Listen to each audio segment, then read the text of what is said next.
Advance happy Ugadi. మన సబ్స్క్రైబర్లందరికీ April 9న Ugadi అయితే రాబోతుంది. అందరూ హ్యాపీగా ఉండండి ఫ్రెండ్స్. చెట్టుకి మామిడికాయలు వచ్చినాయి అంటే ఒకటే గుర్తొస్తుందండి, ఏంటంటే ఉగాది వచ్చినట్టే. ఆ సీజన్ వచ్చిందంటే ఉగాది వచ్చినట్టే కంపల్సరీగా.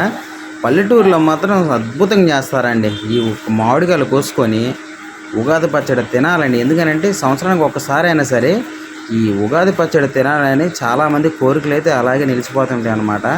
సిటీలో అంటే ఇంకా పనిలో పడిపోయి కొంతమంది ఇవన్నీ పట్టించుకోరు, కానీ పల్లెటూరులో మాత్రం కంపల్సరీగా ఈ ఉగాది పచ్చడి చేసుకొని మాత్రం కంపల్సరీగా చిన్నమ్మ, బాబాయ్, అక్క, తమ్ముడు అని చెప్పేసి చాలా అద్భుతంగా ఉంటాయి. పల్లెటూరులో మాత్రం ఇవన్నీ వర్తిస్తాయి అన్నమాట. అన్నీ కలిసి ఉంటారు. గూడు చూసారా పైన ఎలా కట్టినాయో, కాకుల గూళ్ళు అనమాట. రోజు వచ్చి ఇక్కడి నుంచి వచ్చి వెళ్ళిపోతూ ఉంటాయి కాకులు. వచ్చేసరికి ఈ వ్యూ ఎలా ఉందో చెప్పాలండి మీరే కామెంట్ రూపంలో. ఎలా తీసాను వీడియో అనేది. ఈ చెట్టు పెట్టి మనం అయితే 5 సంవత్సరాలు అయితే వచ్చిందనమాట.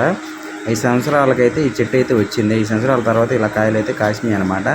చూస్తారు కదా. ఇంజక్షన్ అయితే ఇవ్వచ్చు, కానీ మనం వేయలేదు ఇంజక్షన్. హలో ఫ్రెండ్స్, ఎలా ఉన్నారు మన సబ్స్క్రైబర్లు? అంతా హ్యాపీగా ఉన్నారు కదా. మీరు హ్యాపీగా ఉంటారని నేనైతే మనస్ఫూర్తిగా అయితే కోరుకుంటున్నాను. దేవుడిని అయితే మరీ నేనైతే కోరుకుంటున్నాను. ఎందుకంటే మన సబ్స్క్రైబర్లు అంత హ్యాపీగా ఉండాలి. నేను కోరుకునేది అది మాత్రమే. ఏప్రిల్ 9 అయితే ఉగాది అయితే వస్తుంది కాబట్టి అందరూ హ్యాపీగా మామిడికాయ చెట్లు ఎందుకు చూపించాను కదా చిన్న క్లిప్ అయితే.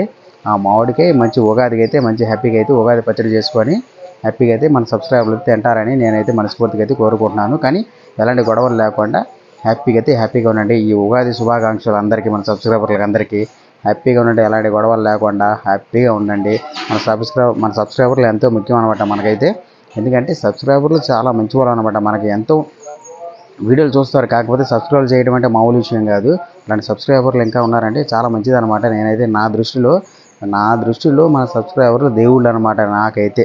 మరి మిగతా వాళ్ళు ఏమనుకుంటారో నాకైతే తెలియదండి. మొత్తానికి నా దృష్టిలో మాత్రం సబ్స్క్రైబర్లు మంచి దేవుళ్ళు అనమాట. ఎందుకంటే వీడియో చూసి వెళ్ళిపోతారే, కానీ ఇలాంటి సబ్స్క్రైబర్లు హ్యాపీ చేయాలనుకుంటే ఎంతో ఇష్టపడాలన్నమాట. ఒక తమ్ముళ్ళలాగా, ఒక అన్నలాగా, ఒక బాబాయ్లాగా, ఎలాగో అలా ఇష్టపడితే కానీ సబ్స్క్రైబ్ అయితే కొడతారనమాట. అందుకని చెప్పేసి నా దృష్టిలో మాత్రం సబ్స్క్రైబర్లు దేవుళ్ళే. కానీ హ్యాపీగా ఉండండి. ఇందాక చూశారు కదా క్లిప్. ఈ చెట్టుకి మన చెట్టుకి అనమాట. మన చెట్టుకి అయితే ఇలా మామిడికాయలు అయితే కాసినాయి అనమాట. మొట్టమొదటిసారి ఆ మామిడికాయ అనేది మనం అయితే కోసుకొని ఉగాది పచ్చడి అయితే చేసుకోవడం అయితే జరగబోతుంది. ఎందుకంటే 9వ తారీఖు ఉగాది పచ్చడి చేసుకుంటే చాలా మంచిది అనమాట. ముందు ఆ మామిడికాయ అనేది మనం తీసుకెళ్ళిపోయి ముందు దేవుడి దగ్గర పెట్టిన తర్వాత ఆ మామిడికాయని తీసుకెళ్ళి తర్వాత ఉగాది పచ్చడి అయితే చేసుకొని, తర్వాత దేవుడు పెట్టిన తర్వాత మనం అయితే ఉగాది పచ్చడి అయితే చేసుకొని దాని తర్వాత తినటం అయితే జరుగుతుంది అనమాట. హ్యాపీగా ఉండండి అందరూ. హ్యాపీగా. ఈ వీడియో ఏమాత్రం మీకు నచ్చినా ఒక లైక్, సబ్స్క్రైబ్ కొట్టేసాను ఫ్రెండ్స్. మరొక వీడియోతో మళ్ళీ కలుస్తాను. Bye friends.